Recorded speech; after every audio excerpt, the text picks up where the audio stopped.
Good morning everyone. আজ একটু গম্ভীর, একটু ভয়, একটু উৎকণ্ঠা আর অনেকটা টেনশন, কারণ আজ পশ্চিমবঙ্গে ভোটের রেজাল্ট। সেই জন্য চারিদিক দেখো কীরকম নিস্তব্ধ। আমি চলেছি ডিউটির পথে।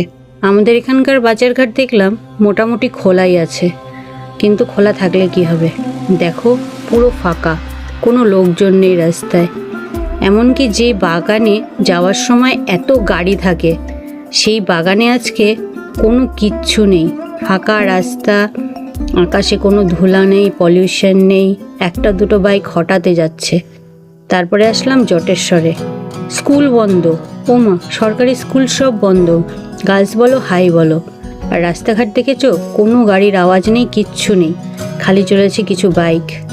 এবং বাইরেও যেখানে গাড়ির আওয়াজের চোটে, বড় বড় ট্রাকের চোটে ভয় লাগতো, সেখানে এখন পরিষ্কার মনে হচ্ছে শরতের আকাশ, পেঁজা তোলা ঘুরে বেড়াচ্ছে, কোনো আওয়াজ ছাড়া, নিঃশব্দ।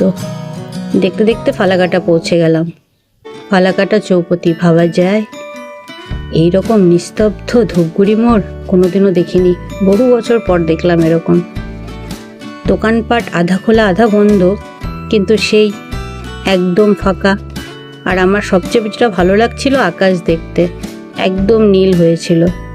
বিশেষ করে বিডিও অফিসের সামনে যেখানে ভিড় লেগেই থাকে, সেইখানে পর্যন্ত লোকজন নেই।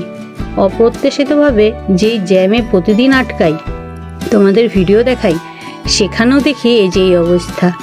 সিগন্যাল পড়ে আছে, কিন্তু কারো যাওয়ার তাড়া নেই, কোনো গাড়ি নেই, টোটো খুব কম, একটা দুটো চলছে। তোমরা কোথা থেকে দেখছো আর তোমাদের ওখানকার রাস্তাঘাটের কি অবস্থা জানিয়ে যেও।